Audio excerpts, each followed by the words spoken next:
Bonjour à vous. Toute l'équipe d'Hypothèse est heureuse de vous accueillir pour cette 6e et dernière session de la saison. Tout d'abord, nous voudrions remercier toutes les personnes qui ont participé à cette adaptation virtuelle d'Hypothèse, nos partenaires et vous qui nous suivez. Donc, juste une petite précision avant de commencer. Cette discussion va être enregistrée et mise en ligne sur le site d'Hypothèse. Donc, si vous avez des questions, n'hésitez pas à nous contacter. Avant de débuter, nous aimerions commencer par reconnaître que Tiohtià:ke, soit Montréal, est situé en territoire autochtone, lequel n'a jamais été cédé. Nous reconnaissons la nation Kanien'kehá:ka comme gardienne des terres et des eaux sur lesquelles nous nous réunissons aujourd'hui. Tiohtià:ke is historically known as a gathering place for many First Nations, and today a diverse Indigenous population, as well as other peoples, reside here. C'est dans le respect des liens avec le passé, le présent et l'avenir que nous reconnaissons les relations continues entre les peuples autochtones et autres personnes de la communauté montréalaise. Alors, cette session sera divisée en deux parties. D'abord, les deux présentations des conférencières et conférenciers, suivies d'une période de questions et de réponses. Il nous fait maintenant grand plaisir de laisser la parole à notre présidente de la séance, Analaïs Alvarez-Hernandez. Bonjour, bonjour tout le monde. Merci d'être des nôtres aujourd'hui. Je m'appelle Analaïs, je suis professeure d'histoire de l'art au département d'histoire de l'art et d'études cinématographiques de l'Université de Montréal. C'est la première fois que je participe à Hypothèse en tant que présidente de séance. Je pense que c'est la première fois tout court là, parce que j'ai pas participé à Hypothèse quand j'étais doctorante là, donc d'autant plus je tiens à remercier l'équipe organisatrice de cette invitation. Donc, sur ceci, je donne la bienvenue à nos deux panélistes de cette session qui s'intitule « Corps silencieux, Resounding Performances ». Et nous aurons un même nombre de présentations. Donc, d'abord, Noise, corps et technologie, du chaos au contact de Raphaël Ouellette. Et dans un deuxième temps, Black Interiority and Contemporary Pantomime in the work of artist Stephanie Jemison, Dashley Raghuber. Just a few important pieces of housekeeping before giving the room to our panelists today. I will ask you to keep your questions and remarks for the Q&A. I will invite questions from the audience following both presentations, so at the very end. You can either raise your hand and I will invite you to ask your question or type your question into the chat box. Alors, sans plus tarder, il me fait plaisir d'introduire notre premier panéliste, Raphaël Ouellette, titulaire d'un baccalauréat en histoire de l'art de l'Université Laval, qui est présentement candidat à la maîtrise en histoire de l'art à l'UQAM. Ayant auparavant travaillé au lieu Centre en art actuel et au Symposium international d'art contemporain de Baie-Saint-Paul, il œuvre présentement au sein de l'Association des cycles supérieurs en histoire de l'art de l'UQAM, ainsi qu'auprès de l'initiative Littérature québécoise mobile. Ses intérêts et recherches concernent les arts sonores, numériques et performatifs, de même que les notions de transgression et d'émancipation politique. Plus précisément, il travaille présentement sur un mémoire portant sur la réception et la performance de la musique noise. Alors, Raphaël, bienvenue à cette séance et c'est quand tu es prêt en fait. Tu peux commencer. Donc, merci beaucoup. Donc, je me présente Raphaël Ouellette. Je remercie Analaïs pour la présidence de la présente séance. Je remercie également toute l'équipe d'Hypothèse pour l'organisation de cet événement. Donc, je vais juste partager mon écran. Donc, aujourd'hui, je suis dans cette conférence qui va s'intituler « Noise, corps et technologie du chaos au contact ». Je vais parler de musique noise. Donc, la musique noise est une pratique musicale et artistique qui tire son origine de la fin des années 1970 et du début des années 80. En son nom sied l'oxymore à la base de sa démarche. Il s'agit de présenter dans un contexte musical qui normalement est considéré comme du bruit. Ce principe-là désigne une grande variété de pratiques qui se réalise un peu partout dans le monde. Elle semble apparaître en Europe et en Grande-Bretagne en premier lieu, avec la musique dite industrielle, représentée par des groupes tels que Throbbing Gristle ou Cabaret Voltaire, puis avec tout le courant de ce qu'on va appeler les Power Electronics qui vont suivre. Absolument en même temps, donc encore une fois, vers la fin des années 1970, la scène va se développer en parallèle sans vraiment qu'il y ait de communication entre les deux au Japon, avec des artistes tels que Anna Tarash, avec des artistes comme Merzbow, CCCC ou Ijo Kaidan.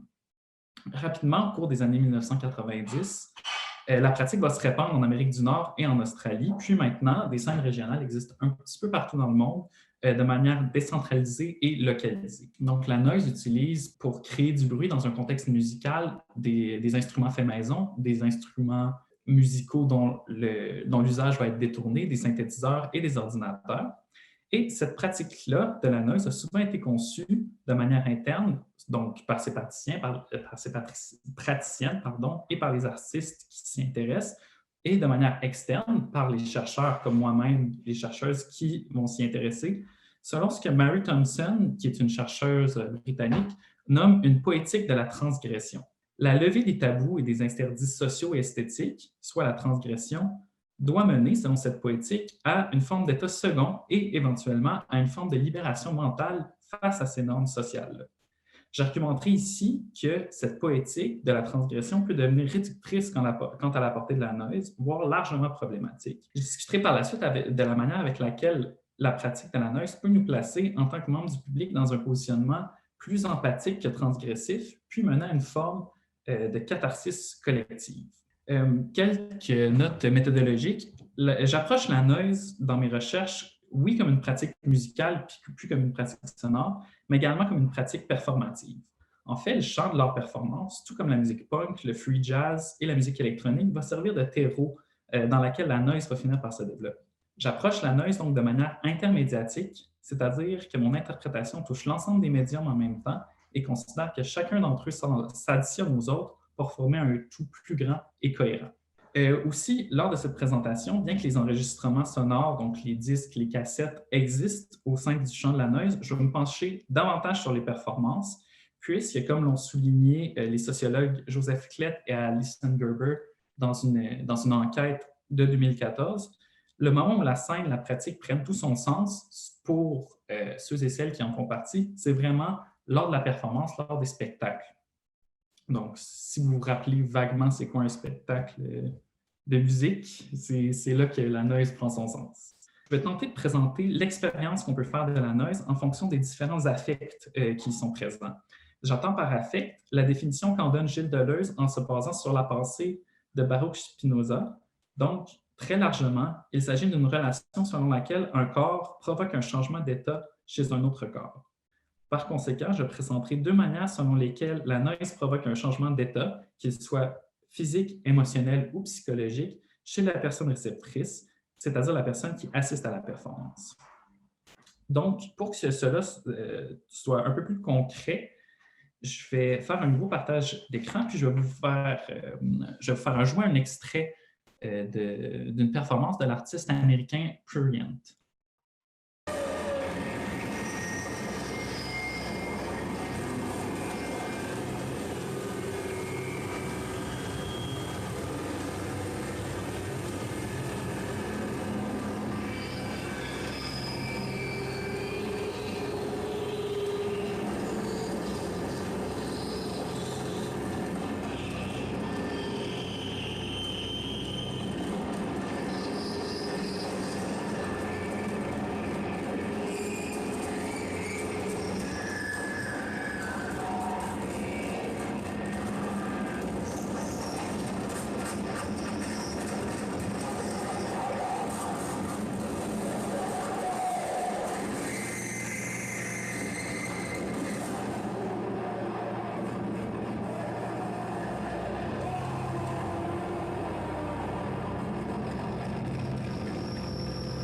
Donc, ça, c'est le genre de choses, que ça peut donner, en fait, la noise. Donc, ça, c'est une pratique que je dirais qui est assez représentative de la scène en général. Donc, en première partie, je vais parler plus directement de l'affect de la transgression. En premier lieu, si on parle de la poétique de la transgression, c'est que c'est cet affect qui, en quelque sorte, va orienter toute la pratique. C'est cet affect-là qui va lui conférer ses codes esthétiques, non seulement dans un cadre interprétatif, comme un chercheur ou une chercheuse pourrait le faire, mais également dans un cadre productif, c'est-à-dire que la transgression pour la Noyes anime une large part de la création. Mais qu'est-ce que la transgression en tant que telle? Pour le philosophe Georges Bataille, qui est un philosophe, anthropologue, historien de l'art, qui a fait un peu toutes sortes de choses et qui est un philosophe surréaliste dissident, la transgression, c'est la levée de l'interdit. Avec l'organisation sociale est venu le besoin humain de restreindre deux types de comportements qui nuisent au travail, qui nuisent à la production en général. Ça va être la sexualité et la violence. Ces deux pulsions, lorsque la société s'organise, doivent être retenues, sinon le collectif ne peut ni produire ni travailler. Le tabou divise donc l'existence humaine en deux modes distincts, c'est-à-dire le profane, le moment du travail, le moment de la production, et le sacré. Donc, le sacré, ça va tout être qu'est-ce qui est exactement le contraire de ça. Ça peut se manifester de toutes sortes de manières. Ça peut se manifester par un banquet, par une fête, mais ça peut également se manifester par le sacrifice, puis par la violence. Lorsque je parle de poétique de la transgression, c'est que les artistes Noyes vont exploiter le potentiel transgressif de leur art. La transgression est ressentie dès les premiers instants. Elle va choquer le corps, elle va choquer les sens. Sans que ce soit nécessairement clair ou que ce soit intellectualisé, on ressent le franchissement d'une frontière, le brouillement d'une limite. Selon cette idée, la transgression doit mener à une espèce de forme de libération, une espèce de passer outre des règles sociales, une espèce de passer outre du monde contingent. Cette transgression, de manière controversée, se manifeste au sein de la Noyes, non seulement par qu'est-ce que vous avez entendu, par l'usage de timbres extrêmement agressifs, par l'usage d'une performance très expressive, mais également de manière iconographique, que ce soit sur les pochettes d'albums, que ce soit dans les projections. Et ça mène à des images de violence, parfois de la violence sexuelle, du symbolisme fascisme et du contenu ouvertement choquant, qui va parfois s'infiltrer dans les œuvres d'une partie de la pratique. Ça, j'ai décidé de ne pas amener d'exemple parce que, premièrement, c'est réellement révoltant souvent qu'est-ce qui est présenté. Puis deuxièmement, j'ai préféré ne pas faire la promotion de ce genre de pratique-là parce que oui, c'est cohérent avec qu'est-ce que je dirais, cette idée-là de poétique de la transgression, mais je pense qu'il y a une critique qui s'impose de ce type de transgression-là. Cette critique-là a été faite par les chercheurs et les chercheuses. Cette critique-là a été faite par plusieurs membres de la scène, par des artistes, par des amateurs, des amatrices. Puis, je pense qu'on peut convenir que l'idée d'utiliser une imagerie ouvertement sexiste ou raciste à des fins de libération, c'est quelque chose qui est absurde, c'est quelque chose qui est profondément grotesque, dans un premier temps. Puis, dans un deuxième temps, l'excuse qui est souvent donnée, puis ça, je dis ça pour la Noyes, puis je dis ça pour cette scène-là en particulier, mais je pense que c'est quelque chose qui résonne un peu dans tous les domaines artistiques, c'est qu'il y a une espèce de surindividualisation de la réception, c'est-à-dire que si la personne qui reçoit ça n'est pas capable de le prendre, bien, c'est de sa faute à elle parce qu'elle n'est pas capable de comprendre que l'usage de ces images-là peut être ambigu ou l'intention peut être différente. Puis ça, cette surindividualisation-là, ça vient directement de la culture de l'individu, du néolibéralisme. Donc, en voulant se détacher du paradigme social ambiant, on finit juste par le renforcer parce que ce sont les règles patriarcales, ce sont les règles racistes qu'on renforce en faisant cet usage de ces images-là. Puis ça, malheureusement, ça a mené à un climat pendant un certain moment. Je pense que les choses s'améliorent tranquillement, mais ça a mené pendant un certain moment à une scène qui était assez exclusive, dans laquelle c'était difficile de pénétrer pour les femmes, pour les personnes LGBTQ+, puis pour les personnes racisées. Ça vaut la peine de regarder ailleurs, de regarder dans d'autres affects que la transgression pour faire l'analyse de la Noyes pour cette raison-là.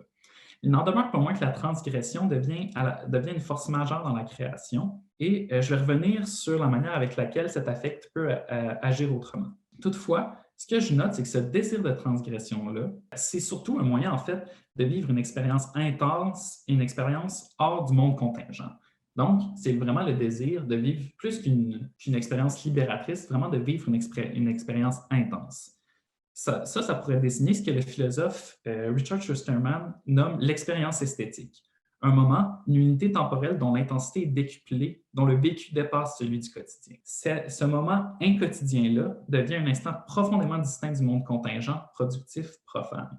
La compréhension de ce moment-là, où on tente de se détacher du monde contingent, va être essentielle pour un autre affect qui va être celui de l'empathie. Et ça va peut-être sembler un peu incongru d'aborder l'empathie après l'analyse de ce que j'ai présenté jusqu'à présent, mais pourtant, c'est cet affect-là qui oriente pour moi la pratique de la manière la plus intéressante en ce moment. Si on va de manière très générale, l'empathie pourrait se décrire comme une simulation des émotions et de la situation vécue par un autre chez soi. Cela se manifeste de plusieurs manières, dont ce que je nommerai ici l'empathie narrative. Ce type-là d'empathie se produit lorsqu'il devient possible d'imaginer ce que soi-même aurait fait dans une situation vécue par l'autre. Puis, dans un degré supérieur, cela peut signifier la compréhension de la sympathie envers l'autre, même si potentiellement on n'aurait pas agi ou on n'aurait pas ressenti de la même manière. Il faut en cela prendre en quelque sorte une distance par rapport à soi-même afin d'imaginer la disposition de l'autre. Et comment cela se manifeste-t-il dans la noise? Plusieurs artistes de la scène traitent en fait de la violence sociétale subie en raison de leur genre, en raison de leur groupe ethnique ou en raison de leur identité. Une des premières à faire ainsi, ça va être l'artiste américaine Diamanda Galás, qui est juste ici dans une performance de 2016. À travers sa musique et ses performances, surtout sa trilogie Mask of the Red Dead, qui est parue entre 1986 et 1988, elle va traiter de la crise du sida qui ravage la communauté gay, dont elle est proche, et une crise qui va emporter la vie de son propre frère, le dramaturge Philippe Dimitri Galás. Elle évoque également la violence systémique contre les communautés victimes de l'épidémie, en reprenant par exemple les paroles des figures conservatrices qui vont représenter la maladie comme une espèce de châtiment divin. Dans cet exemple, il serait peut-être possible de traiter de la manière avec laquelle les paroles ou peut-être l'iconographie de Galás représentent la crise et ceux qui la vivent. Il serait alors possible d'imaginer, de simuler mentalement ce qui s'est passé. Mais moi, je vais aller un petit peu plus loin. Je vais vous présenter un extrait de la pièce This is the Law of the Plague, donc tiré de l'œuvre performative The Plague Mass, basée sur sa trilogie The Mask of the Red Dead. Donc, c'est une performance qui date de 1990 et qui a eu lieu à l'église Saint-John de Divine de New York. C'est un extrait sonore, j'aurais aimé avoir un extrait visuel, mais malheureusement, j'en ai pas trouvé. Je pense que c'est relativement difficile à trouver, mais j'ai un extrait sonore de cette performance-là. Puis, je vous inviterai à garder en tête les thèmes dont j'ai discuté.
Je pense qu'ici, donc, premièrement, c'est un extrait qui est assez différent de Prurient qu'on a écouté plus tôt, mais qui représente également quelque chose qui peut se faire au sein de la scène noise. Puis, dans cet extrait-là, je pense qu'il y a quelque chose qui va plus loin que les paroles, qui va plus loin que l'iconographie, parce que oui, on peut lire les paroles, on peut les écouter, mais il y a quelque chose qui se trouve, en fait, dans la démarche même de l'artiste. Diamanda Galás elle-même, dans une entrevue, affirme que elle ne veut pas travailler au sein de la représentation, mais elle veut travailler au sein de la présentation. Elle veut créer chez le public la chose dont elle traite. Elle ne va pas réellement décrire avec le langage les émotions, la souffrance, la colère, l'angoisse vécue par les victimes du sida et vécue par leurs proches, mais elle va souhaiter les provoquer directement chez le public. Appuyant cette intention, Les caractéristiques même de la noise, les timbres perçants, le volume excessif, l'aspect abrasif et la performance même de Galas qui, avec sa voix, va transmettre cet affect-là. Ici, il n'y a pas vraiment une compréhension intellectuelle, mais plutôt une compréhension viscérale, affective de la tragédie. Puis, un autre type d'empathie, en fait, qui est extrêmement important pour la noise, est lui directement lié au médium de la performance. L'empathie kinesthésique, c'est une simulation incarnée qui survient lorsqu'on regarde les postures ou l'expression des émotions d'autrui. Simplement en regardant un autre corps ou la représentation même de cet autre corps, on va ressentir une espèce d'écho, une espèce de reflet dans notre propre être. On va même avoir tendance à adopter, même de manière extrêmement minimale, les mêmes positions. Et ça, c'est quelque chose qui a été décrit dès le 19e siècle par le philosophe allemand Theodor Lipps sous le thème Einfühlung, et qui retrouve des échos dans les recherches récentes à l'intersection entre l'histoire de l'art, entre l'esthétique et les neurosciences. Les expériences du chercheur Vittorio Galesi et de son équipe proposent que cette simulation incarnée se produit au niveau neurologique et devient une des manières primaires avec laquelle l'humain comprend son environnement et les autres individus. Il existerait des neurones miroirs qui s'activent lorsqu'on voit autrui agir ou s'exprimer. Les cellules vont s'activer de manière correspondante aux mouvements et aux positions observées chez autrui, chez soi-même. Évidemment, ce phénomène-là va demeurer non-verbal et ressenti corporellement, voire difficilement descriptible. Il faut également ajouter, de manière assez importante, que ce phénomène-là est influencé par une myriade de facteurs sociaux et personnels. L'interaction humaine ne peut en aucun cas se réduire à un échange chimique ou physiologique. La situation dans laquelle les corps interagissent se trouve va être un facteur qui va amplifier ou qui va amortir le processus. Donc, la situation, par exemple, la réception d'une œuvre d'art ou la réception d'une œuvre sonore et performative. La noise, comme je l'ai mentionné, va donc demeurer une affaire de performance. Et je vais vous présenter un dernier extrait qui est un extrait de Christine Hayter, qui est mieux connu sous le nom de Lingua Ignota, qu'on voit en image juste ici, et qui utilise certes la performance, ça fait partie de sa formation artistique, mais également la poésie et une variété de genres musicaux. Donc la noise, oui, mais également la musique industrielle, voire la musique sacrée et la musique classique. Donc, dans sa démarche, elle traite, quant à elle, de l'abus qu'elle a vécu lors d'expériences de violence conjugale. Donc, ça, c'est une performance de 2019 de la pièce Do You Doubt Me, Traitor, qui est tirée de son album Caligula, également sorti en 2019.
En plus de la performance l'extrait de la performance que vous avez pu regarder, j'ajoute que Hayter va régulièrement se blesser au cours de ces performances-là qui vont être très demandantes physiquement. Elle s'est entre autres foulé une cheville, elle s'est blessée aux cordes vocales, elle a même accidentellement reçu une commotion cérébrale pendant une de ses performances. Donc, l'artiste se débat avec les fils du micro, avec le câblage, comme on a pu le voir, le câblage des luminaires, jusqu'à temps que ces mouvements deviennent extrêmement contraints, difficiles. Donc ça, c'est quelque chose, en regardant la performance, en plus du son, on regarde quelqu'un qui se débat, qui exprime d'une manière extrêmement violente, en quelque sorte, l'angoisse, la torture, la colère qu'elle a pu vivre. Comme pour Galas, il va s'agir de faire ressentir directement, de manière physique, de manière incarnée, la violence et les émotions qui sont liées à cette expérience de violence-là. La noise parle des aspects performatifs et des aspects sonores semblent posséder la capacité de faire appel à cet affect empathique-là. Et je vais revenir un instant, une fois que j'ai présenté l'empathie, à la transgression en tant que telle. Parce qu'un aspect primordial de l'affect, selon Georges Bataille, c'est un changement opéré dans ce que le penseur nomme la continuité entre les êtres. L'existence, en particulier en ce qui a trait au monde du travail, au monde de la production, bref, au monde quotidien, ça serait une affaire de discontinuité. Nous sommes profondément différents de nos semblables et une infinitude semble nous séparer. La continuité entre les êtres et entre eux et l'univers n'était présente qu'avant leur naissance, puis elle va être présente à nouveau qu'après leur mort. La transgression rétablit symboliquement et partiellement cette continuité, puisqu'elle lève les interdits liés à la mort. Pour nous, l'interdit de violence.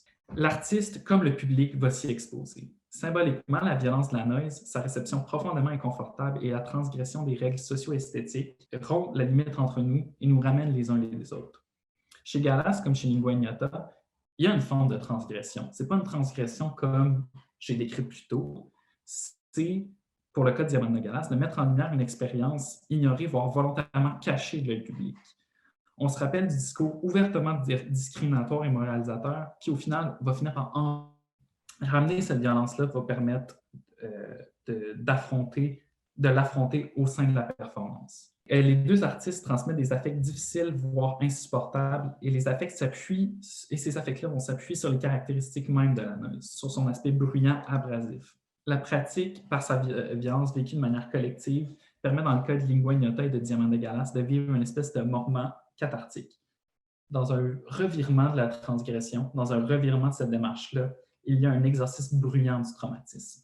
J'ai pu par ailleurs voir Lingua Ignota en performance en septembre 2019. Je me souviens du visage des autres membres du public, je me souviens d'avoir vu couler des larmes sur leurs joues. Hayter, elle a parlé en entrevue de l'importance de ces exercices-là, que plusieurs lui avaient dit qu'elle leur avait donné une voix, qu'elle avait exprimé dans l'espace public ce qui était caché, ce qui les avait isolés. Ça, je dois dire que je ne peux pas nécessairement le ressentir au complet, je ne peux pas le comprendre, du fait de mon expérience personnelle, du fait de mon genre. Je sais que l'abus subvient dans nos sociétés, je sais que ça fait souffrir, et je sais qu'il est ancré dans les hiérarchies patriarcales, mais je ne l'ai pas subi personnellement. J'en ai une connaissance peut-être limitée, disons. Le contact de l'art de Lingua Ignota provoque chez moi une empathie, une émotion soutenue, brutale, mais je peux juste m'imaginer ce que les autres ont subi et comment les émotions que ce qui est décrit peuvent provoquer. L'expérience demeure profonde et puissante, mais elle va demeurer, malheureusement pour moi, incomplète. Ça, c'est important pour moi de le mentionner parce que c'est mon point de vue. Je trouve important d'en parler et de diffuser ce genre de pratique-là que je trouve importante, mais mon point de vue de chercheur est limité dans ce sens-là. Malgré cette limite, je me souviens d'avoir vécu une espèce de moment de communion. Je me souviens d'un moment déchirant, mais magnifique. J'ai tenté de décrire différentes formes d'empathie sous forme de différentes formes de simulation. D'une part, une simulation narrative dans laquelle je suis projeté dans une situation et dans laquelle je dois m'oublier en partie afin de comprendre comment celle-ci a pu réellement se vivre par quelqu'un d'autre. Puis, une contagion réelle de l'émotion transmise par une variété de médiums, en particulier par le corps, par l'expression émotionnelle de l'artiste.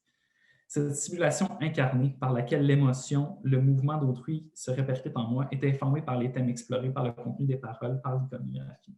Chacun des médiums explore différentes formes d'empathie qui se complètent les unes les autres afin de rendre possible une expérience de l'autre. En concluant, je dois dire que l'expérience de la noise, en raison de sa rupture radicale avec la musique en son sens conventionnel et en raison de sa nature profondément affective, passe largement outre une description verbale. Également, la scène demeure très large et localisée. Une présentation d'une vingtaine de minutes, si je n'ai pas trop dépassé, une présentation d'une vingtaine de minutes ne peut pas présenter l'ensemble de la scène. Qu'est-ce que j'ai essayé de faire toutefois, c'est de proposer une lecture qui, oui, est incomplète, mais qui, je l'espère, met en lumière certains des aspects que je trouve les plus importants de la pratique. La transgression au sein de la noise, mais également au sein de la création artistique en général, se manifeste souvent comme une comme une fin en soi. Comme je l'ai souligné, l'intellectualisation, on doit toujours aller plus loin, puis toujours pousser les limites. Je la trouve réductrice, puis je trouve qu'elle est montrée largement problématique. Mais avec les exemples que j'ai donnés en dernier, j'espère avoir pu montrer que la transgression, dépendamment des interdits qu'elle va choisir de rompre, peut mener à une espèce de moment de lutte, à une espèce d'exorcisme de la violence. J'espère, l'espace d'un instant, qu'elle peut mener à un moment ou une forme de libération. Je vous remercie tout le monde de votre attention. Merci Raphaël, merci de cette présentation et j'espère qu'on aura l'occasion de revenir parce que comme tu mentionnes, là, c'est difficile de tout dire en une vingtaine de minutes, mais on va y revenir dans la période des questions. Je rappelle au public de garder les questions pour après la fin des présentations. Et je pense qu'on va enchaîner très rapidement. Without further ado, it is my pleasure to introduce our second speaker, Ashley Hagubir. She's a Trinidadian Canadian second-year student in the MA in Art History program at Concordia University. She holds an honors Bachelor's of Arts in Art History from the University of Toronto. Ashley is a co-founding member of the Afrofuturism Research Collective within the Department of Art History at Concordia University, and is a recipient of the Renata Horstein Graduate Fellowship in Art History. Her interdisciplinary research examines Afrofuturism in contemporary art, Black diaspora theory, literature and visual culture, and transatlantic slavery. Ashley has also contributed writing to C Magazine and held the Winter 2020 curatorial internship at the Leonard and Bina Ellen Art Gallery at Concordia University. Ashley, the room is all yours for about 25 minutes or so. Thank you. Great, thank you so much. I'm just going to go ahead and share my screen. So thank you. I would like to begin by thanking the conference organizers, fellow panelists, chair, and attendees. My paper today is titled Black Interiority and Contemporary Pantomime in the work of artist Stephanie Jemison and draws from research conducted at Concordia University. So in this paper, I examine video and performance works by interdisciplinary Black American artist Stephanie Jemison in order to consider broader questions of Blackness in relation to subjectivity, the body, mimicry, and performativity. I focus on two of Jemison's video works, Sensus Plenior, produced in 2017, and Similitude, produced in 2019, as well as the performance lecture on similitude, first performed in 2019, which serves as a, quote, discursive companion, end quote, in the words of Jemison, to the two video works. So this paper aims to respond to a question prompted by Black cultural and literary scholar Kevin Quashie's writing on extending conceptualizations of a Black aesthetic beyond the dominant forms of resistance and, quote, publicness, end quote. So Quashie asks the following question: what else beyond resistance can we say about the shape and meaning of Black culture and subjectivity? And in this paper, I aim to demonstrate that Jemison's works answer this call for an extended conceptualization through contemporary Black pantomimes practices, the valorization of the interior self through performative, nonverbal, movement-based expressivity. So I will begin by briefly introducing Jemison's Sensus Plenior, Similitude, and On Similitude as works that engage with pantomime practices.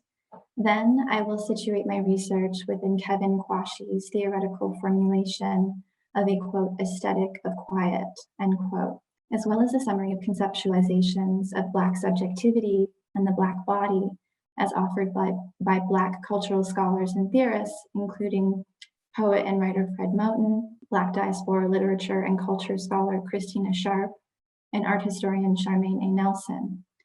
To follow, I consider how Jemison's three works reflect on the fulsomeness of Black interior life, with Sensus Plenior representing Mime Ministry's nonverbal meaning-making, Similitude as a work of contemporary Black mimicry, and On Similitude as a contemporary response to traditional European pantomime. So Jemison lives and works in Brooklyn, New York. Her interdisciplinary practice, which includes video, performance, illustration, examines Blackness, meaning making, and the nature of understanding. Of her practice, Jem quote, are rich and complex genealogies of Black material practice and activities of meaning making that cannot be reduced to a position against oppression, genealogies that instead have to do with the self and interior life, end quote. The three works examined in this paper engage with historical and contemporary pantomime. French actor Etienne Decroux, born in 1898 and deceased in 1991, has been credited with establishing the art form of pantomime, which is defined, although not exclusively, by sequences of facial and bodily expression, the handling of imagined objects, and precise gesture. Pantomime is distinct in form and function from theatrical performance, although it is often used in theatrical training and as a rehearsal technique. Census Plenier is a black and white musically scored video work, approximately 34 minutes in length, that features Reverend Susan Webb, leader of the Master Mime Ministry of Harlem in New York, as she rehearses and delivers mime ministry to a congregation of worshipers, as seen in the image on the left. Mime ministry, or Black gospel mime, emerged within Black American churches in the 1990s, originating in Pittsburgh, Pennsylvania. It is a movement-based, nonverbal spiritual practice that interprets accompanying gospel musical recordings. Mime ministry merges European theatrical pantomime traditions, West African dance, American Sign Language, and song and dance particular to Black American Christian worship. Similitude is a musically scored video work, approximately 35 minutes in length, that features actor and mime Garrett Gray as he privately rehearses and publicly mimes in Brooklyn, New York, as seen in the center image. Nonlinearity and nonverbal expressivity are central to both videos. The performance lecture on similitude by Jemison and Gray is a discursive examination of pantomime, Black subjectivity, and modes of knowledge production. Jemison presents a lecture while Gray performs various self-contained dramas in response to both Jemison and projected moving image, as seen on the right. I will now briefly introduce frameworks for thinking about as well as seeing and representing Blackness. In doing so, I aim to illustrate how the videos and performance lecture engage with and extend contemporary understandings of Black cultures and subjectivities. Kevin Quashie's formulation of, quote, an aesthetic of quiet, end quote, is important to this paper's examination of Black interiority. For Quashie, an aesthetic of quiet situated in and emanating from Black interiority is neither, quote, apolitical or asocial. Quashie argues that interiority is commonly overlooked as a result of the oversimplified conflation of Blackness with resistance. For Quashie, quiet is distinct from silence. It is not the absence of sound, but rather a, quote, manner of expression, end quote, oriented towards the vastness of interior life. Phenomenologist Charles Johnson states in A Phenomenology of a Black Body, dated 1976, that the Black body is, quote, epidermalized, end quote, and both seen and unseen. Johnson's statement is echoed by Black diaspora and cultural studies scholar Ronaldo Walcott's characterization of the Black body as, quote, invisible and hypervisible, end quote. Christina Sharp describes the conflation of Blackness with, quote, imminent and imminent death, end quote. Fred Moten states that the history of Black people's movements and containments has defined Blackness as, quote, the affirmation in and through negation, situated mobility, and differentiated presence, end quote. Art historian Charmaine A. Nelson offers a similar reading in relation to the Black body and its representation. Nelson states that it is necessary to acknowledge that the transatlantic slave trade produced a naturalizing, quote, conflation of the Black body with the status of the slave, end quote. I mention these various formulations to provide a sense of the discourses around Black subjectivity, about which, of course, much more has been written and will be written. I also offer the following question by Walcott to serve as a prompt for the next section on Jemison's works. Walcott asks, quote, how have Black bodies resisted, reversed, and undermined the discourses that attempt to mark their bodies, end quote. Sensus Plenior, the title of Jemison's video, which depicts Reverend Webb of the Mastermind Ministry of Harlem, is Latin for fuller meaning. And within the context of Catholicism, it describes an interpretation that extends beyond biblical text.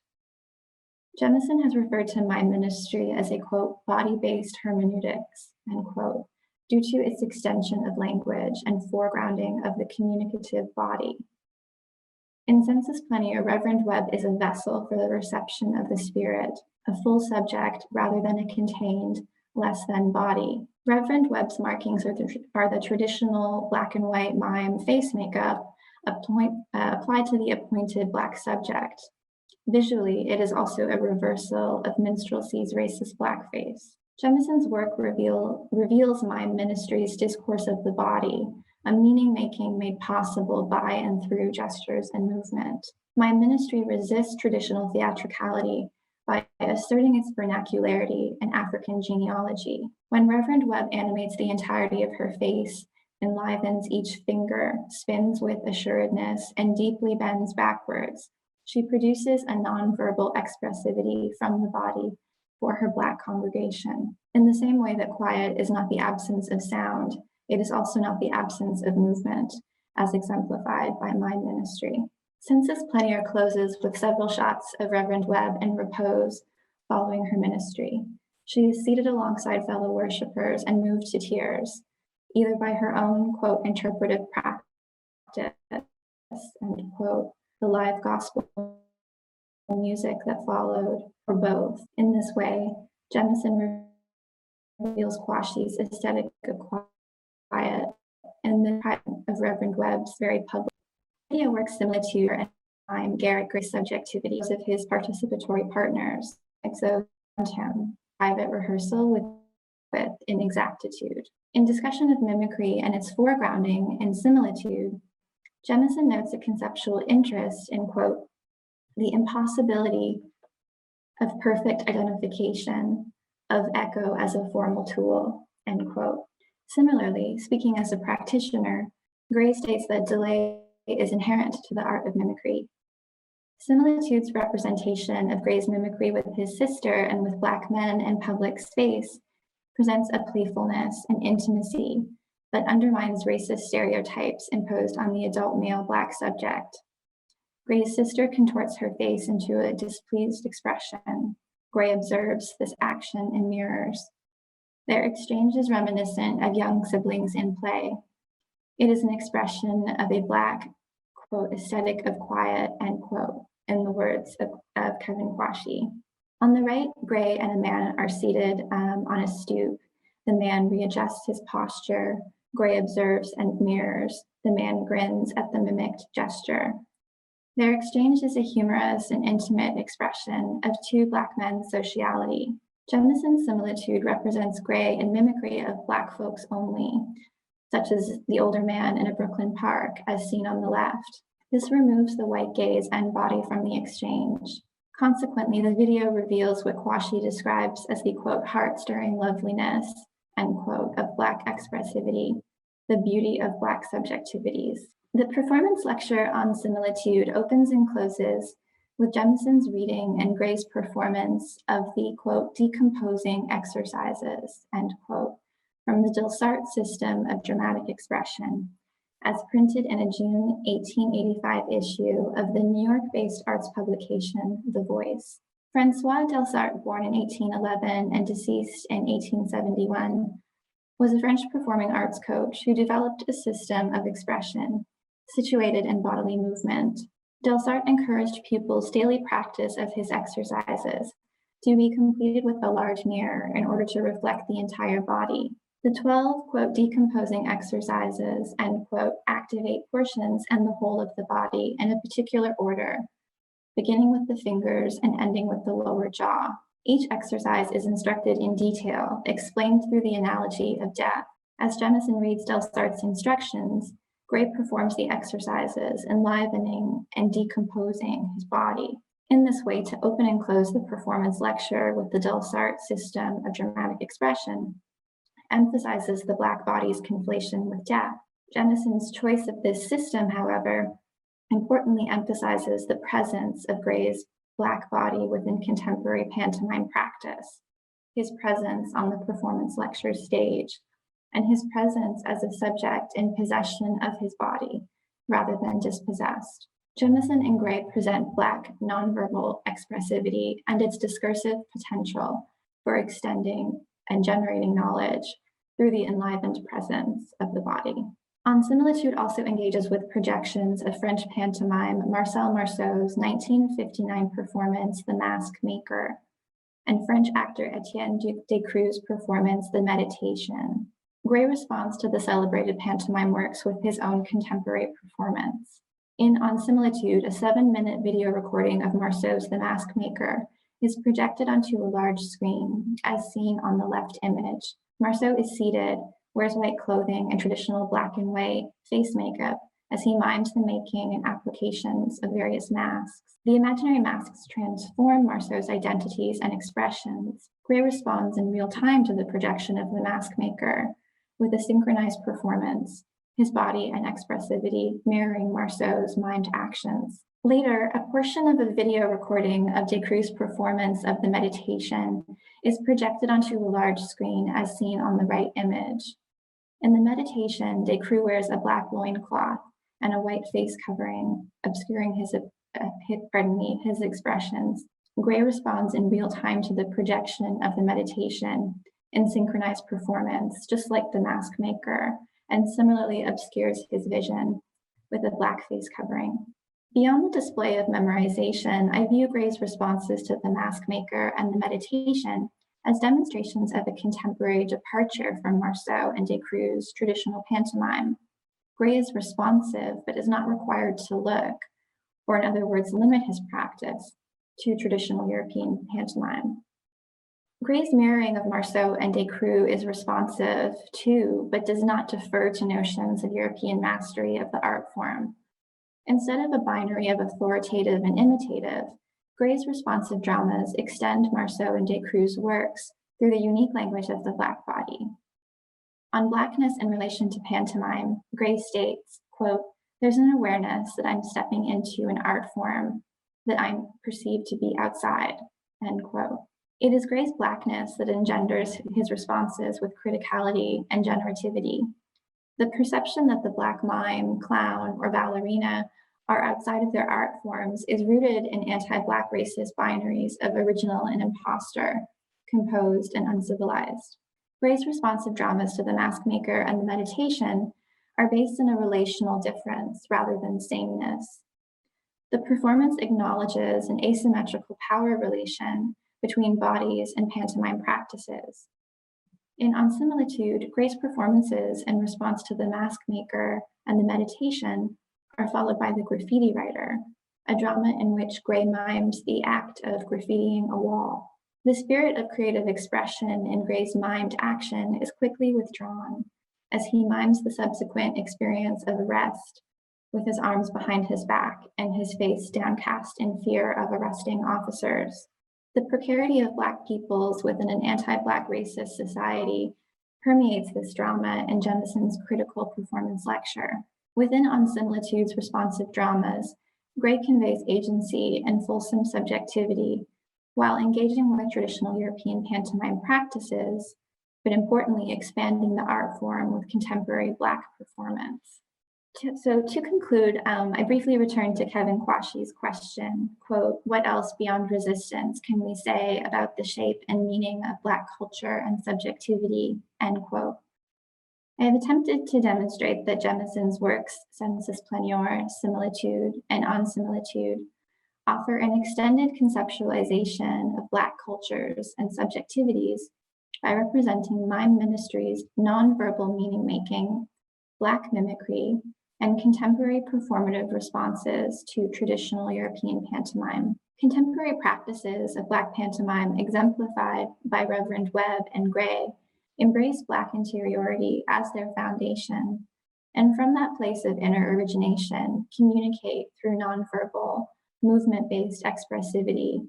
All of Blackness is quiet, and in the words of Kwashi, it's, quote, "heart-stirring loveliness," end quote. Thank you, Alice. Ashley, sorry. You know what I was thinking about. Thank you, Ashley, for this presentation. Je pense que oui, on prend le temps d'applaudir. Donc, je pense que c'est maintenant le moment, on est dans le temps de passer à la période des questions. En fait, s'il y a une question ou un commentaire qui vous brûle les lèvres, je vous invite à poser cette question ou à la formuler.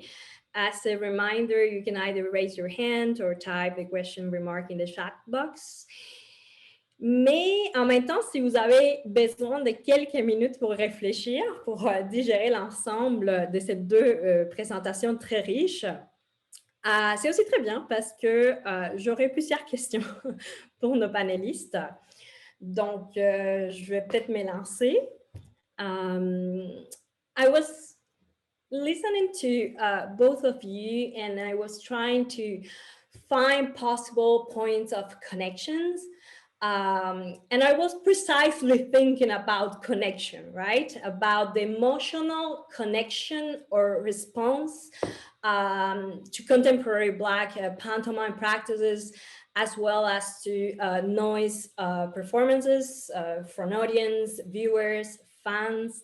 I was thinking of worshippers, if we think of gospel mime.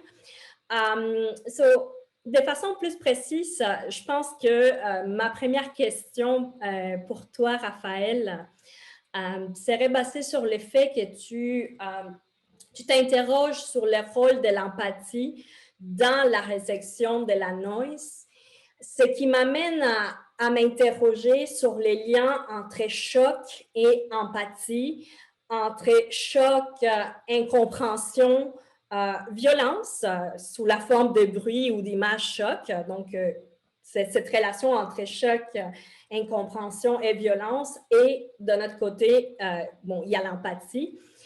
Je pense que ma question, pour la formuler plus précisément, je me demande comment la noise, en nous mettant à distance, parce que c'est quelque chose qui peut nous mettre à distance en suscitant des sentiments de choc, d'incompréhension, de violence, peut ou parvient-elle ou non à effectuer un rapprochement, en fait. Donc, je pense que je peux te donner quelques instants pour réfléchir. Yeah. En fait, c'est vraiment une excellente question parce que j'aurais aimé en parler, mais j'ai pas eu le temps. Il a fallu que je fasse des choix parce que la structure, en quelque sorte, de mon mémoire, c'est basé sur les 3 affects que j'ai choisi d'aborder. Le premier est la transgression, le deuxième est l'empathie, et le troisième qui est au milieu, qui va être au milieu de mon mémoire, c'est celui justement de la distance critique. Parce que je pense que la noise, comme vous l'avez souligné, parle de transgression, par le fait que par plusieurs facteurs, va chercher à mettre à distance de manière un peu paradoxale. Une des manières les plus claires, c'est que là, j'ai choisi de mettre des extraits de peut-être 1 minute, 2 minutes. Ça peut vous paraître long. Des performances noise, ça peut durer, je dirais, entre 10 minutes et 40 minutes. Donc, ça peut être très, très long et c'est long et c'est plate. Et ça, je trouve c'est ennuyant et ça, je trouve que c'est quelque chose dont on discute, mais je pense que c'est quelque chose qui est assez fondamental. Je m'inspire, entre autres, de la notion de sublime qui a été mis en place par Sian Gnai, qui est une contraction entre sublime et stupide. Donc, ça désigne ce genre de performance-là où elle l'emploie, entre autres, pour... c'est pas un exemple qu'elle donne, mais l'exemple qui vient en tête, c'est un exemple d'une performance de Sylvie Coton, dont j'oublie le nom, malheureusement, qui nommait sur l'espace de, je pense, 3 heures, chacune des personnes qu'elle avait rencontrées dans sa vie. Donc, on peut voir que le geste est extrêmement minime, mais il se déroule sur tellement longtemps que le cerveau a de la difficulté à comprendre qu'est-ce qui se passe. Puis je pense que c'est un peu ça qui se produit pour la noise. C'est qu'on comprend de manière relativement simple, c'est OK, il y a quelqu'un qui crie, qui fait du bruit, mais ça se déroule sur tellement une longue période qu'on finit par être dans une espèce de va-et-vient entre une absorption, une espèce de transcendance et un contact profond avec l'autre. Et cette mise en distance-là, il y a toujours ce moment-là où, en tant que membre du public, on se demande « Qu'est-ce que je fais là? Pourquoi je suis ici? C'est long, j'ai hâte que ça finisse. J'ai l'impression que Ça a toujours été dans mes oreilles, ce bruit-là. Puis ça, je pense que ça, c'est un moment qui est absolument fondamental parce que c'est un moment qui permet justement de prendre une position de recul puis de se questionner sur qu'est-ce qu'on est en train de voir. Et dans le cas de l'empathie, j'en ai pas réellement parlé, mais pour moi, c'est fondamental aussi parce que dans une position comme moi, en tant qu'homme cis-7 blanc qui regarde une performance à propos de la violence conjugale, d'une violence qui est profondément patriarcale, c'est important. En tout cas, personnellement, j'ai trouvé ça important d'avoir ce moment-là de mise à distance, d'avoir c'est quoi mon rôle, c'est quoi ma complaisance par rapport à ce genre de problème-là dans un contexte de lutte, dans un contexte de critique sociale. Donc, je pense que le lien entre la distance, finalement, parce que une partie de la poétique de la transgression que j'ai abordée, c'est justement cette idée-là de transcendance, cette idée-là où il n'y en aura pas de distance, où ça va nous remettre tout le monde ensemble, ça va permettre de vivre un moment. C'est un peu ce que j'ai tenté d'expliquer, mais il y a toute une autre partie, je pense, de la performance noise, qui est un moment de mise à distance, qui est un moment qui n'est pas transcendant, qui est profondément immanent, qui est profondément ancré dans le moment matériel, puis dans la matérialité du corps qui est présenté devant quelque chose qu'il ne peut pas comprendre, puis qui dépasse un peu l'entendement. Fait que je pense que j'espère que j'ai été clair. C'est un peu ça, je pense, le rôle de la distance dans l'empathie pour la noise. Mm-hmm.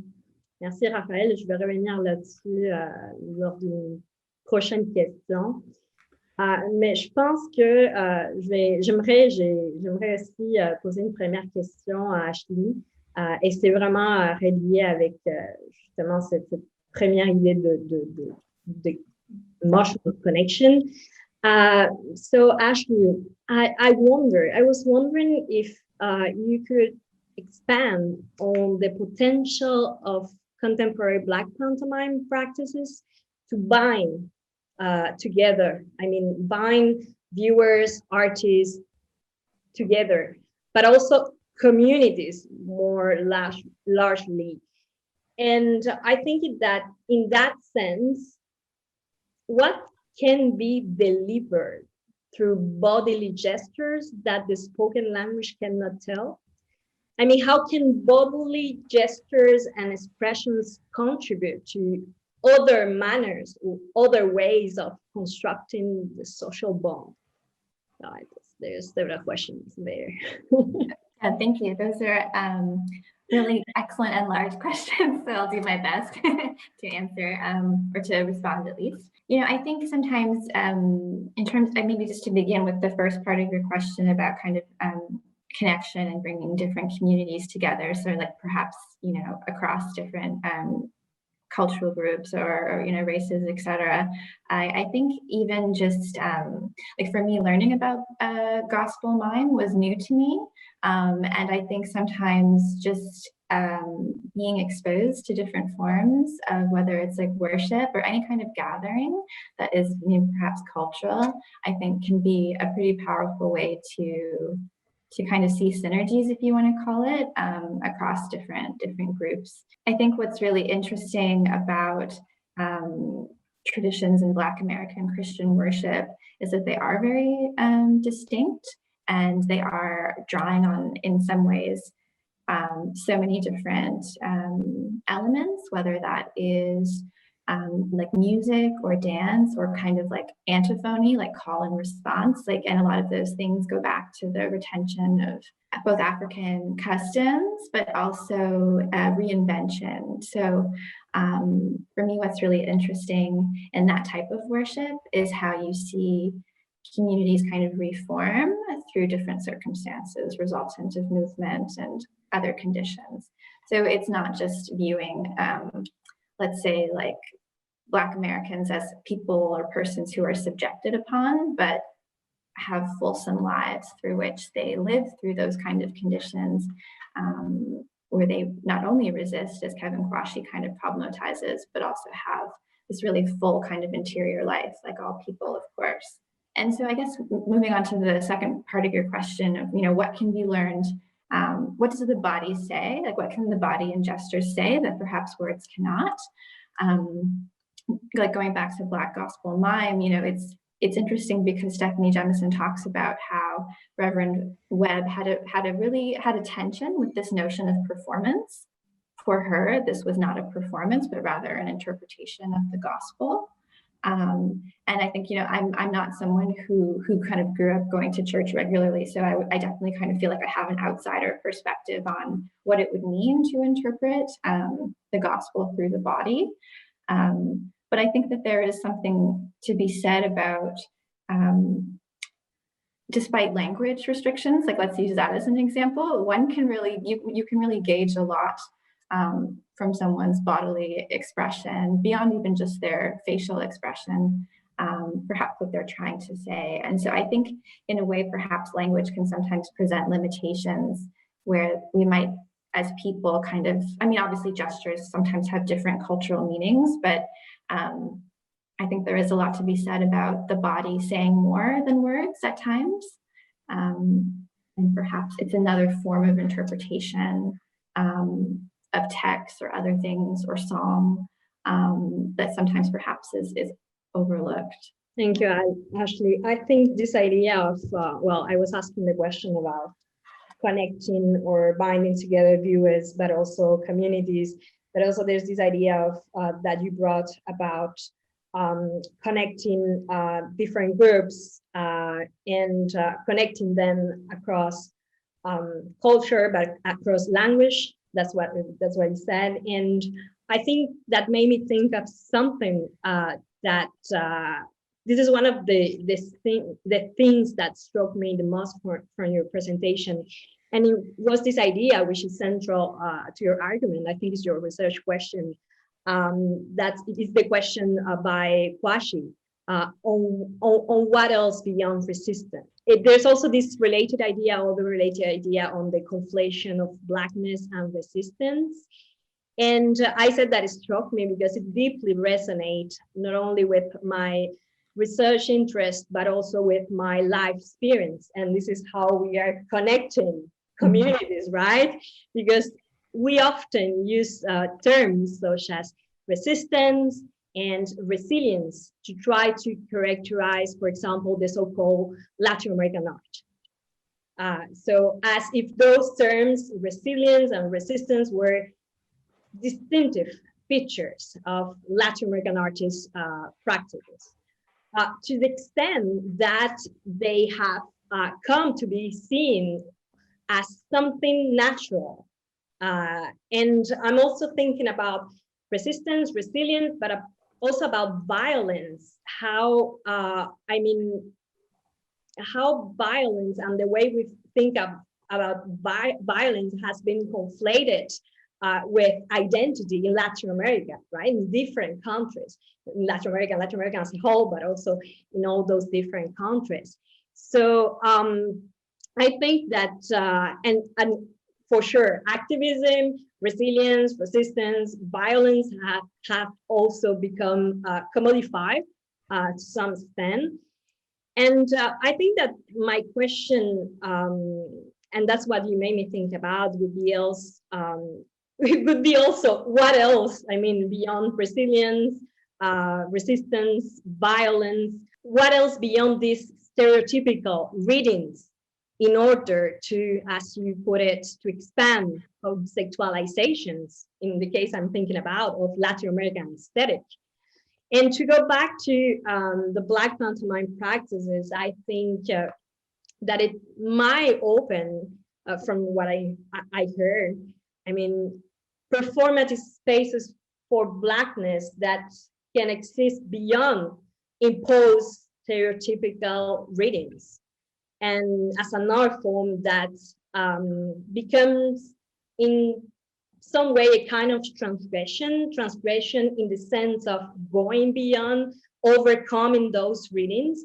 And I think this is more a question than more a comment, sorry, than a question, but I would like to hear you about this. But right now we are, crossing across communities and ideas and coming together. Mm-hmm. Yeah, it reminds me in a way, because so often Black peoples are it's discussed I mean, this idea of social death comes out of Afro-pessimist thought, this idea that Black people can never overcome this conflation with death coming out of the transatlantic slave trade. And that comes out of this kind of very Afro-pessimist position, like it's just not possible to undo that. I personally don't kind of align with those sensibilities, and it's actually interesting that Kevin Quashie's very latest book is titled Black Aliveness. So there's this like resistance to that idea, right? I haven't read it yet, but I'm excited to read it. But there is this kind of binary between the subjugation or subjection and resistance, but there's obviously so much more happening there. And this really great Black geography scholar, Catherine McKittrick, writes about in this article, Plantation Futures, you know, when we're talking about Black people and their historical and contemporary relationship to land, it's often framed as they were subjected upon in terms of their labored body on the land, and they resisted. And those are the only two elements of the kind of account of history that is told. And what Catherine McKittrick calls attention to is that culture was produced in the middle of that, right? In between these two extremes. So whether that is relationships with food, relationships with forms of expression, like music as rebellion, the movement of the body, celebration of life, like loving, all of these things exist in the middle of these two extremes. And I think that, you know, when I use this language of like a fulsome interior life, I know it kind of sounds abstract, but it's giving that fullness of like life's experiences, even with conditions of oppression that one still often has, right? Fred Moten talks about it, this entanglement between joy and pain. And so there's life that's still lived and culture that's still produced. So for me, I kind of think that's what exists between these two kind of positions, right? These extremes that sometimes gets overlooked. And like all humans, a lot of that is carried inside, right? And yeah. Thank you, Ashley. En fait, ma deuxième question est pour toi est en lien avec aussi un rapport avec la transgression, qui est d'ailleurs centrale à ton argumentaire, d'après ce que j'ai compris. Puis, je voulais peut-être que tu réfléchir avec toi à la transgression par rapport au rapport de genre au sein de la noise, peut-être à la transgression comme dépassement ou réconfiguration de ces rapports-là, à la lumière de deux exemples. Je me demandais si on pouvait penser à la noise dans une perspective féministe. Je m'explique. Je me demandais comment les femmes négocient-elles l'espace de la noise. Qu'est-ce que tu crois qui a changé du fait de cette appropriation par des femmes d'une pratique, du peu que j'en sais en fait, d'une pratique qui est considérée comme un domaine ou était considérée comme un domaine masculin? Comment cela peut avoir un impact en fait, en plus cette pratique par cette subversion, justement, le fait d'investir un territoire historiquement masculin. Et on voit certaines pratiques, en fait, qui visent dans le domaine de la noise, et toi-même, tu l'as mentionné, à choquer en utilisant, par exemple, une imagerie ouvertement sexiste.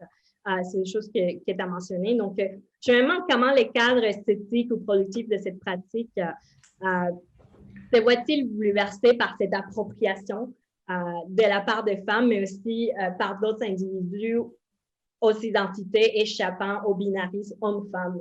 Donc, je voulais t'entendre là-dessus. En fait, dans l'histoire de la noise, c'est une histoire qui se répète un peu malheureusement pour plusieurs genres, parce que, comme la musique punk, par exemple, c'est une musique qui, à sa base, avait plusieurs femmes. Donc, dans les scènes japonaises, entre autres dans CCCC, dans Throbbing Gristle, il y avait des femmes, donc les femmes occupaient une certaine place, puis au fur et à mesure, au fil des années 80, les femmes ont fini par être, il semblerait, ont fini par être largement mises de côté. Puis je pense que, d'une certaine manière, il y a quelque chose de très, un peu machiste dans l'idée de la noise, particulièrement dans les années 80, avec certains groupes parce que c'était très, on va aller plus loin, puis on va choquer, puis on va... Puis en fait, je dirais que c'est au cours, bien sûr, il y a des pionnières comme Diamanda Galas qui l'ont fait dès les années 80, mais j'ai cru remarquer dans les 5 ou 10 dernières années qu'il y avait de plus en plus de femmes, de personnes queer qui s'appropriaient ces espaces-là. Puis il y a une citation de l'artiste new-yorkaise Dream Crusher, de son vrai nom Llewellyn Glass, qui dit en gros I don't want to be seen as an anomaly because I'm not. Yel est dans la scène Noise, puis Yel dit je ne suis pas une anomalie en tant que personne queer, en tant que personne noire également dans cette scène-là. C'est juste que les gens ne connaissent pas leur histoire. Puis Yel nomme entre autres Wendy Carlos, qui est une femme trans, qui a fait l'album de musique classique qui s'est le plus vendu de tous les temps, qui est un album de reprise de Bach au synthétiseur. C'est la première fois qu'un album avec des synthétiseurs faisait de la musique réellement plutôt que de la musique réellement, de la musique dans un sens conventionnel plutôt que de la musique expérimentale. En fait, la trame sonore de Orange Mécanique de Clockwork Orange, c'est une artiste qui devrait être reconnue dans le monde de la musique expérimentale, mais qui ne l'est pas. Puis Llewellyn Glass va dire c'est que les gens connaissent mal l'histoire de la noise, les gens connaissent mal l'histoire, puis Yel va relier ça aussi à l'histoire du free jazz, à l'histoire de la musique expérimentale noire qui est extrêmement présente. C'est juste que les gens ne la connaissent pas. Puis de plus en plus, il y a des initiatives comme l'Archive qui est sur Instagram, que je vous suggère d'aller voir. J'ai envoyé le lien, je pense, dans le chat pour que vous puissiez aller voir, qui s'appelle Women of Noise, qui est une initiative d'archiver des artistes femmes et étant à l'aise, n'étant pas nécessairement femme, mais étant à l'aise dans des lieux féminins. Puis, c'est pour montrer la vivacité et l'importance des femmes dans ce milieu-là. Je vais aller vous chercher, je vais vous l'envoyer depuis ces dernières années-là. Non seulement les femmes prennent de plus en plus de place dans le milieu de la noise, mais ils vont avoir des démarches qui ressemblent à ce que j'ai écrit, donc des démarches qui présentent la transgression, mais d'une manière féministe. Je pense également à des artistes comme Andrea Pensado, qui est une artiste qui vit aujourd'hui en Amérique, aux États-Unis, puis à Kristen Normal, qui est une artiste australienne qui travaille beaucoup sur le contexte, donc qui va faire des performances noise dans le milieu urbain, qui va faire des performances noise sur des places publiques. Donc, sans que ce soit nécessairement des démarches ouvertement féministes, les femmes et les personnes queer et les personnes racisées prennent de plus en plus de place dans la scène.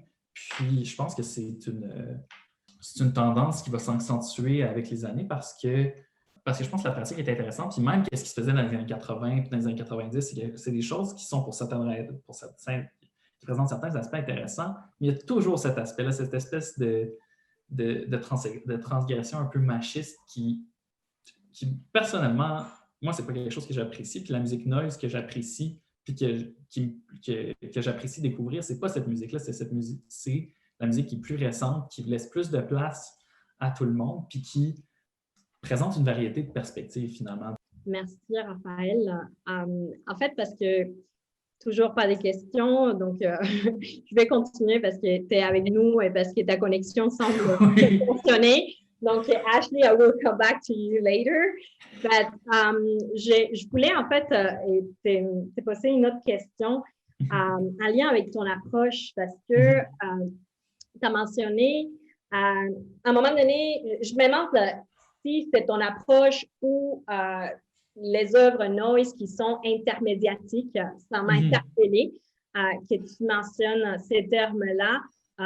Parce qu'à un moment donné, tu expliques que ton interprétation, en fait, que tu en fais dans ton travail, touche à l'ensemble des médiums et considère que chacun d'entre eux s'additionne aux autres pour former un tout plus grand. Donc, c'est ça, je me demandais comment tu définis alors l'intermédialité? Pourquoi pars-tu de l'intermédialité? Parce que j'ai l'impression que tu définis à la fois ton approche puis les œuvres dont tu parles. Pour y faire référence, et tu n'utilises pas, par exemple, les multimédias. Pourquoi intermédialité, non pas multimédia, voire transmédialité? Parce que je vois dans cette idée-là ça me fait penser à Jenkins et les transmédias et la transmédialité. Justement, cette idée-là qu'il y a plusieurs médiums qui s'additionnent pour former un tout plus grand. Là. Pour moi, ça s'inscrit davantage, ça s'inscrit davantage dans un récit transmédiatique qu'intermédiatique. Donc, je voulais juste savoir ce que tu en pensais et pourquoi tu avais fait ces choix de termes, en fin de compte. J'ai fait ce choix de termes-là parce que, en fait, d'une manière tout à fait honnête, je suis allé un peu avec l'histoire de la performance, qui est l'histoire que je connais un petit peu mieux. Puis, ce terme-là, c'est un terme je ne me souviens pas qui l'a créé, mais c'est Dick Higgins qui était dans le milieu Fluxus au cours des années 60-70, qui l'a défini davantage puis qui a écrit dessus. Puis, c'est pour cet artiste-là, il y avait cette idée-là que l'art, surtout l'art de Fluxus, visait justement l'interaction et l'intersection entre les différents médiums. Si on prend le cinéma, on regarde juste l'image, on a juste une partie de ce qui se passe. Et si on reprend juste le son, on a également on a une partie de la narration, on a une partie de qu'est-ce qui est véhiculé. Puis l'idée d'une approche intermédiale, c'est pas nécessairement d'avoir un jeu entre les médiums, c'est juste de prendre quelque chose et de le comprendre comme plusieurs médiums qui s'additionnent les uns aux autres. C'est ma manière de comprendre l'intermédialité, c'est de dire, je peux pas, en prenant la noise, qu'est-ce que ça vient en fait aussi du fait que la noise est analysée de manière strictement sonore la plupart du temps. Donc, ça, on va écouter des albums, on va écouter des cassettes, puis on va aller en performance, puis on va parler uniquement du son, puis qu'est-ce que le son peut produire. Puis moi, une des choses qui m'a motivé à faire ce projet-là, c'est de dire, ben non, parce que moi, quand j'en voyais, puis quand j'allais à des performances, justement, moi, je les voyais comme des performances artistiques. Peut-être, étant donné mon parcours en histoire de l'art, puis mes intérêts de recherche, c'est clairement pas juste une performance dite musicale. C'est une performance artistique dans le sens où on l'entend depuis les années 70 en art visuel. Depuis les années 70 et même avant, je devrais dire. Moi, dans l'idée que je me faisais, c'est vraiment cette idée-là que comme quand on regarde un film, on ne peut pas avoir juste l'image, on ne peut pas avoir juste le son. Bien, pour moi, quand on regarde la noise, surtout une performance, on ne peut pas avoir juste le son, on ne peut pas avoir juste la performance. Pour faire une analyse qui a du sens, il faut comprendre tout ce qui se passe, et même si ça nécessite plusieurs médiums, et même si ça nécessite plusieurs sens à la fois. Fait que c'est un peu ma réponse. Puis je pense que probablement que l'idée de transmédialité puis de transmédia, probablement que ça colle assez bien à la noise aussi. Puis d'une manière assez sincère, c'est juste que l'intermédia, c'est ce que je connaissais le plus. C'est les notions avec lesquelles j'étais plus à l'aise, je pense. Absolument. Ouais, peut-être que ça va t'envoyer sur de nouvelles pistes. Ben oui. Merci, Raphaël. Donc, mais I didn't forget you, Ashley. I had another question for you, and I was kind of fascinated by the gospel mime or mime ministry that I knew very poorly. Thank you for that. And I really would like to come back on this form, which is an art form, but also a form of worship and ministry. It is a form of meaning making, a way of communication, all of that at the same time. And I was wondering how this practice that is anchored in a religious space makes meaning in secular spaces, such as an art venue, right? For instance, the video Sensus Plenior by Jemison. And I also was wondering what is transform in performing across these spaces. Let's call them sacred and secular. And I was wondering if there's any transgression going on, any kind of negotiation, tension. I don't know. You tell me. Thank you. That's such a excellent question, and I think it is a really important point. You know, Stephanie Jemison spoke a lot about what it meant for her to go into that space and not only film the actual practice during the time of worship with the congregation, but these moments which typify part of Jemison's, a lot of her video work, where there's that image of Reverend Webb applying the face makeup. And in the moving image work, there are these moments where Webb is speaking to Jemison, but you can't, there's a score over it, so you don't really know what they're saying, but it's a very animated conversation. And to me, this emphasis on both the actual delivery of the ministry, but also just as much attention, and I probably didn't stress this enough, but just as much attention to the rehearsal, what it means to go through this process of refining these movements, and of course doing that in conjunction with the musical recording. I think there's something about Jemison as an artist, a filmmaker, a scholar going into that space. There is this kind of crossover from like secular, kind of artistic, almost documentary in a way, interest going into that space. In terms of bringing it into like a gallery or screening it at like a screening within an art space, like a secular art space, it is interesting though, because part of me, I also think that a lot of people sometimes are seeking something from an art space, you know, whether they're looking for like some sort of like art experience or some experience of being moved. I think that's common among a lot of people who go to experience or look at art. So I think that in my view, it's actually doesn't really feel like that much of a stretch, but that's probably also just because I didn't really grow up spending a lot of time in churches. So that might be a very frictive thing to say, but I think that there's something easily translatable about taking scenes of worship and putting it, let's say, in like a black box space or on a white wall on a monitor, and have people do that same thing of gathering, right? Like there's something about a spatial publicness that I think happens in different spaces, in my opinion. I think it crosses over the church, the cinema, gallery. I think that there's something about gathering with people in that space. Gospel music, especially contemporary gospel music, is like really dramatic. And so the movements kind of emphasize all of that. Everything is a bit exaggerated. I think that there's something about the music. It's not done separate or distinct from the music. It really is interpretive. So I think that, I know for me personally, even though I don't consider myself a religious person, when I hear gospel music, I do kind of feel something, even though I know that I'm not feeling the same thing. And I don't try to pretend that I am, but I do feel something.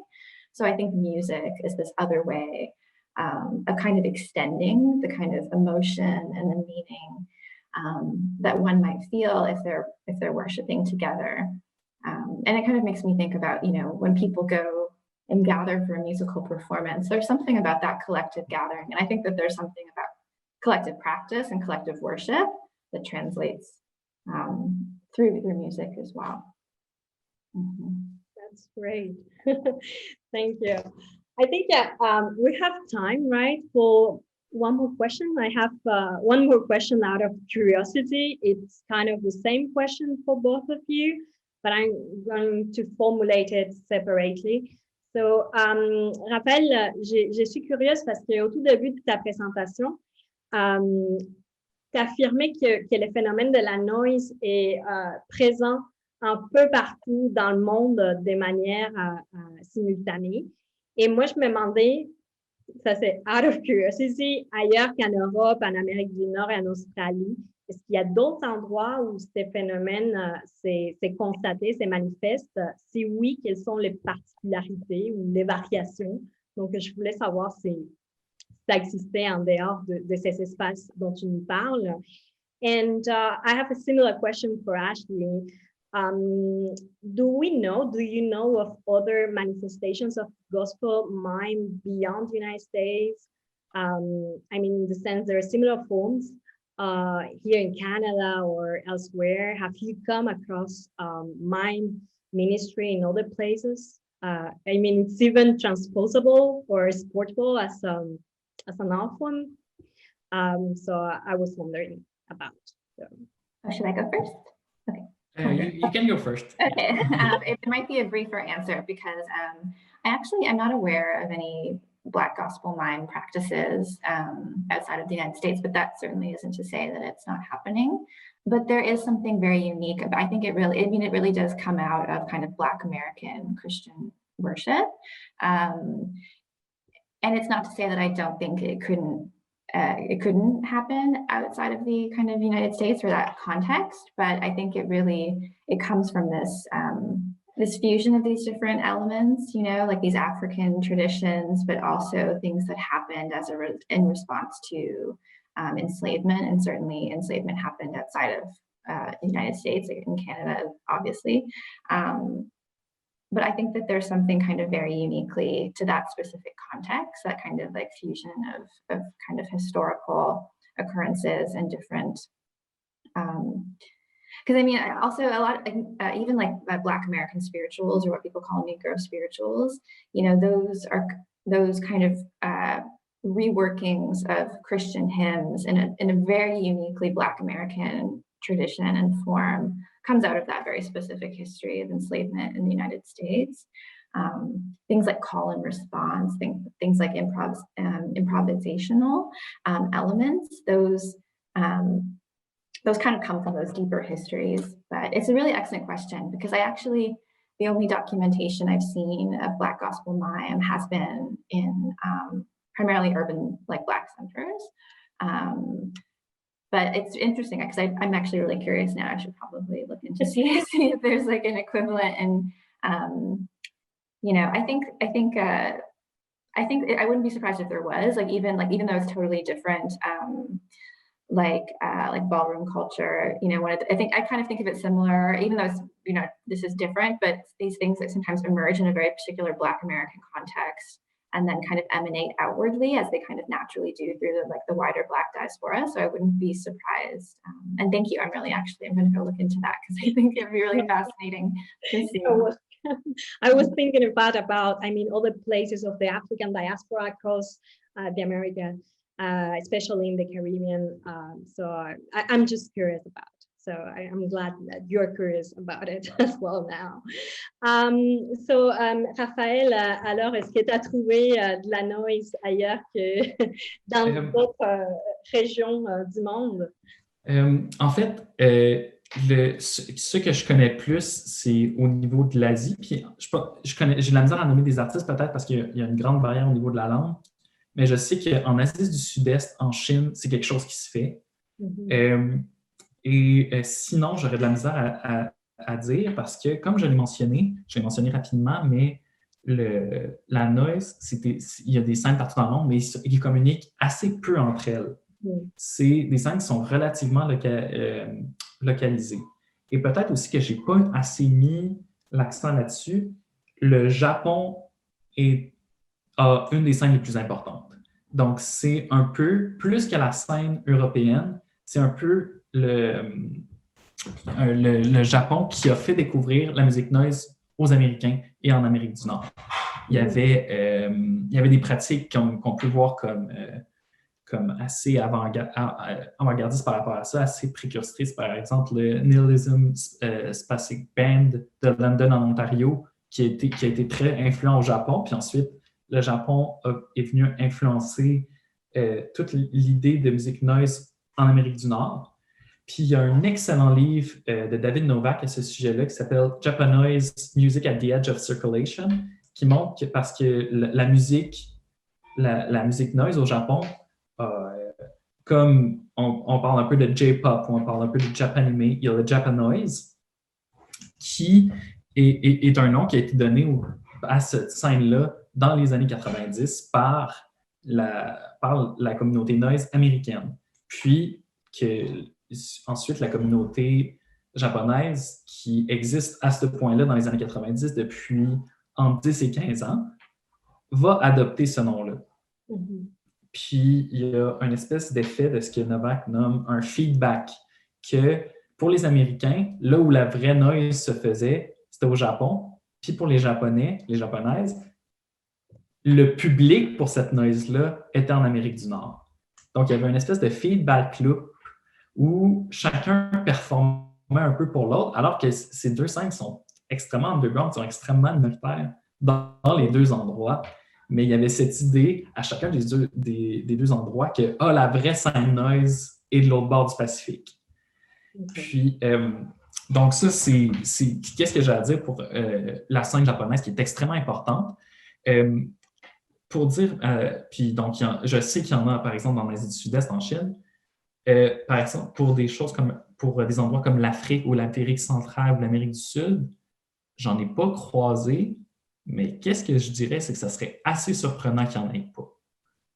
Parce que ça s'est répandu de manière underground, ça s'est répandu de manière assez internationale. Puis aujourd'hui, en particulier avec Internet, ça me surprendrait que peut-être qu'ils n'ont pas une reconnaissance internationale à travers les autres scènes, mais ça me surprendrait que dans ces deux continents-là que je connais moins, dans les scènes, puis là, je parle évidemment de continents, c'est immense, je parle à peu près en une phrase d'à peu près 3 milliards de personnes, mais ça me surprendrait qu'il n'y en ait pas. C'est juste que peut-être, étant donné la barrière de la langue, étant donné que c'est plus localisé, peut-être que ça rejoint moins dans mes recherches, si je suis capable de trouver, mais ça me surprendrait qu'il n'y en ait pas.